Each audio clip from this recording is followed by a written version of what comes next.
All right, let's dive into something that is absolutely critical for any big project: mastering its scope. We're going to talk about why so many incredible, ambitious projects just go completely off the rails.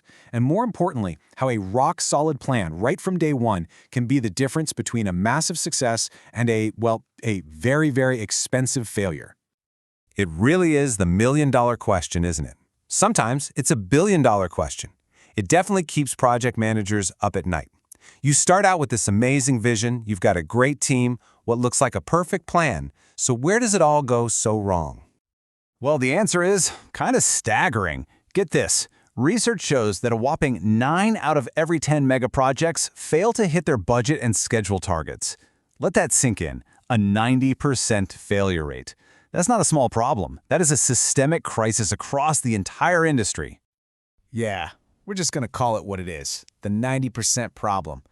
It's this massive issue that bleeds companies of billions and sinks really important strategic plans. But here's the thing. The root cause is often hiding in plain sight, right at the very, very beginning of a project. And there it is. Study after study points to one main culprit: a lack of clear, well-defined scope and goals. It's like trying to build a skyscraper on a shaky foundation. It's just not going to work. Eventually, the whole thing is going to come crashing down. So what's the fix? How do we build that solid foundation? It starts by thinking about projects in a totally different way. They're not just a stack of drawings or a list of tasks. No, the most successful projects, the ones that truly succeed, are built on a powerful, clearly understood purpose. They're built on a why. And hey, don't just take my word for it. Look at the data from the Project Management Institute. More than a third of executives, the people at the top, flat out admit that project failure comes directly from not having clear objectives from the get-go. The problem starts in the boardroom. And this brings us to a really key idea: performance outcomes. See, these aren't about just checking a box that says construction is done. Nope. This is all about making sure the thing you built actually delivers the business value it was supposed to. It's the difference between, say, building a pump house and building the right pump house with the exact right specs that's going to last for 20 years. So how do you actually create these powerful outcomes? Well, one of the best tools out there is the SMART framework. You've probably heard of it. It's a super simple but effective way to make sure every single objective is specific, measurable, and so on. It turns a vague, high-level goal into a real, tangible target that the entire team can see and aim for. Okay, let's shift gears and talk about timing. Because when you make decisions has a massive, and I mean massive, impact on the budget.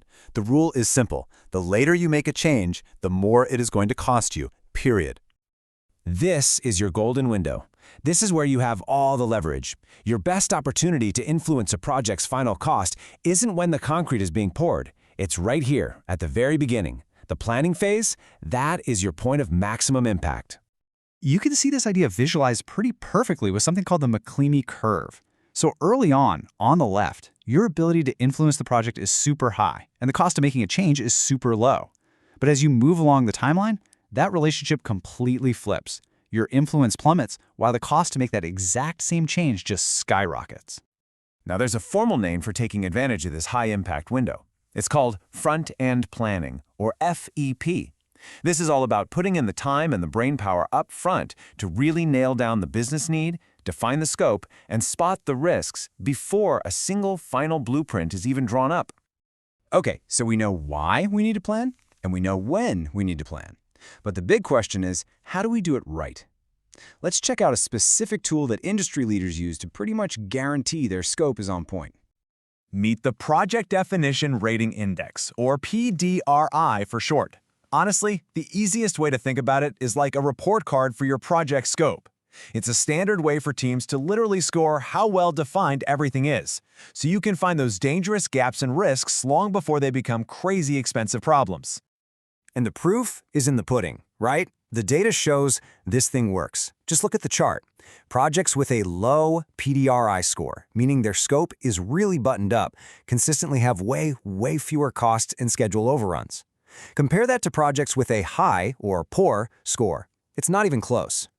Now, let's be realistic. In any complex project, change is going to happen. It's inevitable. So the key isn't to try and avoid change altogether, but to manage it.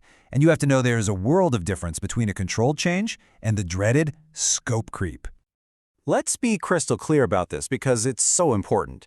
A scope change on the left is a formal, planned adjustment. Everybody agrees, and everyone understands how it affects the budget and the timeline.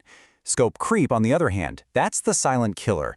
It's all those little uncontrolled, unapproved additions that sneak in without anyone accounting for the consequences.